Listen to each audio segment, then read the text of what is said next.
Shalom Ibu dan teman-teman semua, perkenalkan nama saya adalah Irma Farida Batubara. Saya adalah mahasiswa Institut Agama Kristen Negeri Tarutung, Prodi Pendidikan Agama Kristen, tepatnya semester 3. NIM saya 20010101169. Adapun tujuan saya membuat video ini adalah untuk memenuhi tugas mata kuliah saya, yaitu Sejarah Gereja Umum yang diampu oleh ibu dosen kami, Ibu Rawatri Sitanggang MPD. Demikianlah perkenalan singkat dari saya. Selanjutnya saya akan menjelaskan sejarah singkat periodisasi sejarah gereja umum. Periodisasi sejarah gereja. Dalam periodisasi sejarah gereja, pembagian waktu dalam periode-periode biasanya mulai dengan pembagian kasar. Dalam periode-periode panjang atau beberapa abad. Kemudian setiap periode ini dibagi dalam bagian-bagian yang lebih pendek atau beberapa dasawarsa puluhan tahun yang dapat dibagi secara lebih halus lagi. Yang pertama, gereja kuno tahun 30 sampai 590. Yang kedua, gereja pada abad pertengahan tahun 590 sampai 1492.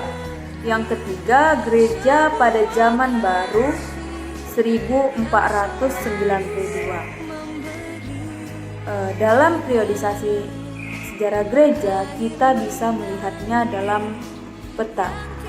Dalam peta tersebut sudah lebih jelas untuk kita mengetahui periodisasi sejarah gereja. Namun di sini juga saya akan menjelaskan sedikit dengan singkat tentang periodisasi tersebut. Sejarah gereja mulai dengan didirikannya jemaat-jemaat yang pertama sekitar tahun 30 sebagai titik balik, kemudian ditunjukkan oleh tahun 590 dan 1492 sampai abad ke-6.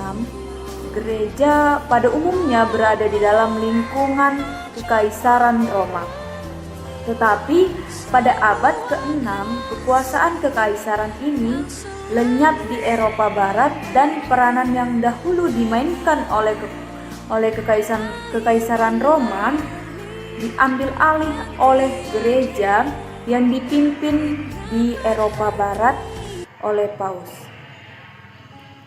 Biasanya peralihan ini dikaitkan pada Gregorius I atau Agung yang menjadi Paus pada tahun 590. Reformasi pada tahun 1517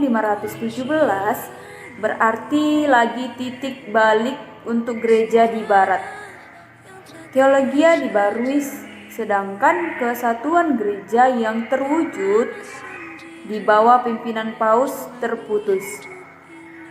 Sebenarnya reformasi adalah gejala perubahan yang dialami dalam seluruh kebudayaan Eropa Barat. Dapat dikatakan bahwa perubahan ini dilambangkan oleh penemuan benua Amerika oleh Columbus tahun 1492, yang adalah tanda nyata bahwa orang Eropa mulai melampaui batas-batas wilayah mereka. Oleh sebab itu juga gereja-gereja mulai melampaui batas Eropa dan menyebarkan diri ke seluruh dunia. Pertama-tama gereja Katolik Roma, kemudian juga gereja-gereja Protestan atau misi dan perkembangan Injil. Peralihan yang bagi gereja terletak pada tahun 1517 dapat ditunjukkan untuk sejarah umum pada tahun 1492, sehingga 2 tahun ini biasanya menandai permulaan zaman baru. Di sini kita akan sedikit menjelaskan tentang gereja kuno. Gereja kuno tahun 30 sampai 590. Dalam periode gereja kuno, gereja mulai timbul dan berkembang dari kelompok kecil gereja menjadi kuasa yang menentukan dalam segala bidang kehidupan, seperti yang terjadi di Eropa Barat. Ciri-ciri yang berikut menentukan zaman gereja kuno.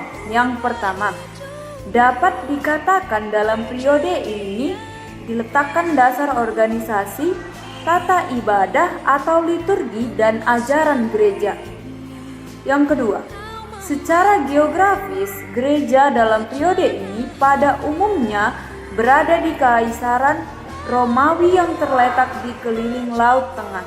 Yang ketiga, kebudayaan di mana gereja lahir dan berkembang adalah kebudayaan Helenisme. Yang selanjutnya adalah awal abad pertengahan tahun 599 sampai 1429 dan 1517. Awal abad pertengahan 590 sampai 910. Pada awal abad pertengahan agama Kristen mulai disebar ke batas-batas utara dan timur laut benua Eropa. Sedangkan di Timur Tengah dan Afrika Utara, gereja diancam oleh serbuan laut benua Eropa. Gereja diancam oleh serbuan dari pihak Islam. Mulai periode ini, gereja di barat dan gereja di timur menjalankan sejarahnya secara sendiri-sendiri. Yang kedua, abad pertengahan jaya tahun 910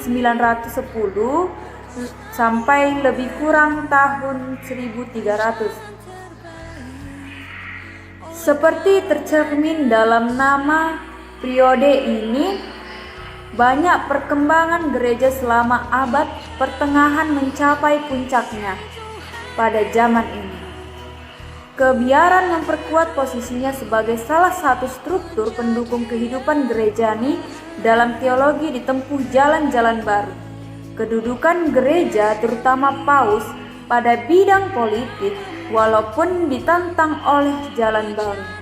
Kedudukan jalan baru. Penguasa-penguasa lain dapat dipertahankan secara berhasil sampai akhir abad ke-13. Yang C, akhir abad pertengahan. Pada tahun lebih kurangnya 1300 sampai 1492 dan sampai 1517. Periode ini merupakan masa peralihan dari abad pertengahan ke zaman reformasi.